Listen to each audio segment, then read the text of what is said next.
What is up, everybody? It is JDog6156, also known as Politics with JDog6156. And today we're doing a kind of like a primary prediction between Trump and Ron DeSantis. Now, here's the thing. During the midterms, I was going to do a coverage, but I didn't really find the time to do so.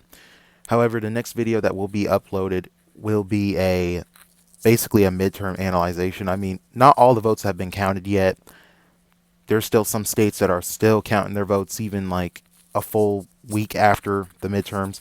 But anyway, moving along. So, if you haven't been up to date about the midterms, basically Trump backed candidates, many of them lost. Some of them did win, but many of them lost. And right now the GOP is in kind of like a kind of divided into a civil war a little bit between the Trump faction and the establishment. You have Ron DeSantis, who Trump and him used to be good allies, now potential rivals. I mean Trump already announced that he was going to run in 2024. However, it would be interesting to see Ron DeSantis challenging him.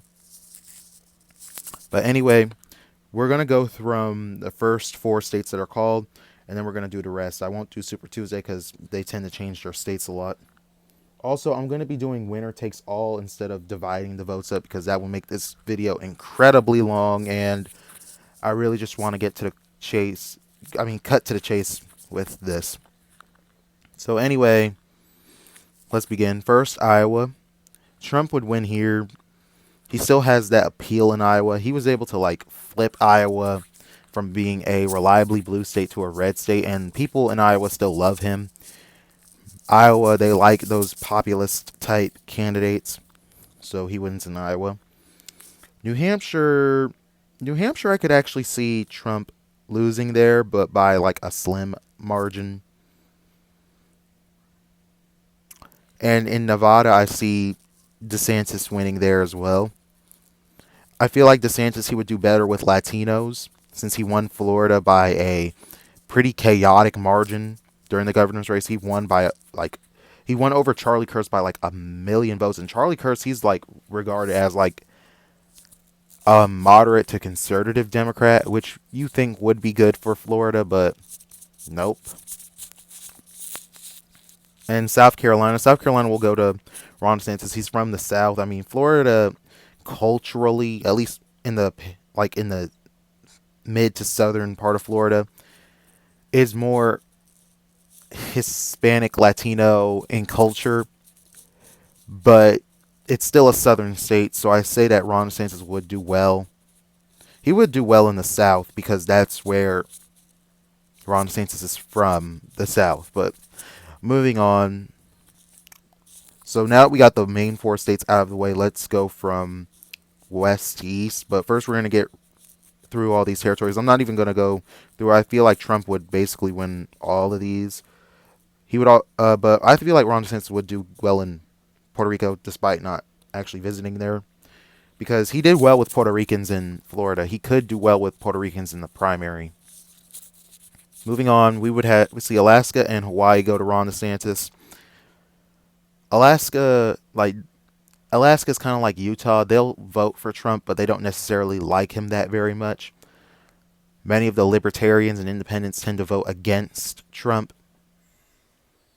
So, moving on, we would also see Washington and Oregon basically vote for DeSantis, since DeSantis would do well in the suburban areas.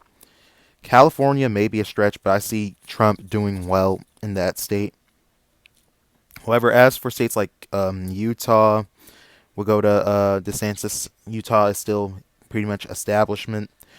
Uh, I'll give Idaho to Donald Trump, along with Wyoming. Montana will go to DeSantis. Oh yeah, by the way, this is if both candidates basically fight to the end. There's no dropping out. So this is if like Ron DeSantis gives his full potential, Trump gives his full potential. Both just fight it out. But moving on, Colorado, Kansas, and Texas, big one, would go to DeSantis. However, the Appalachia region would go heavily for Trump. Kentucky, Tennessee, West Virginia, Mississippi, Alabama, Louisiana, Arkansas, and this might also be a stretch, but Missouri, it could go also for Donald Trump, mostly because like Trump has that populist appeal in the Rust Belt. Pretty much, Trump would basically dominate the Rust Belt while DeSantis dominates the Sun Belt, while the Northeast and parts of the West and the Plains would be fair game for anybody. But yeah, North Dakota, South Dakota, Nebraska pretty much would side with Trump. Um, Ron DeSantis would do better in Arizona and New Mexico. He could win back the McCain voters in Arizona, so that's why I see him doing well there. Oklahoma would go for Donald Trump. And like I said, the Rust Belt would pretty much turn out for Trump because Ron DeSantis, like, he doesn't have that much good Rust Belt appeal. I mean, he would still win if he was a nominee. He would still win Iowa and Ohio, but like, and maybe Wisconsin, but like all the other ones, he would have to like fight hard in those ones. But I see Donald Trump doing well in Indiana, Ohio, Pennsylvania. Well, we'll leave Pennsylvania blank for now. But as for the others, I see Donald Trump doing especially well. And I think Donald Trump just won. Hold up. Let me get the. No, not that. Not that either. I'm sorry. I should really start preparing for this type of stuff. Okay, so Trump hasn't necessarily won the primary yet. So moving on, Florida. Florida, I see it going for Ron DeSantis. It's his home state. Along with Georgia and North Carolina, I do think that Ron DeSantis would do better in North Carolina and Georgia than Trump. He would also do well in Virginia, D.C., maybe, and also Maryland. Ron DeSantis would do better in the Northeast. However, I feel like Trump would still win New York despite it not being his home state anymore. And Pennsylvania, I kind of see Ron DeSantis like narrowing out a victory. He might eke out a victory. As for the rest of the states, I would pretty much give it to Trump. And there we have it. We would see Trump still win the primary. However, he would win it by like a less margin than what he did in 2016. And if infighting continues even more, and if Ron DeSantis was to possibly win the nomination, we could see Donald Trump possibly making his own political party, most likely America First, which I plan on making a video for. But anyway, this is the map, and let me know if you agree or disagree with it. This is JDog6156, also known as Politics with JDog6156, signing out.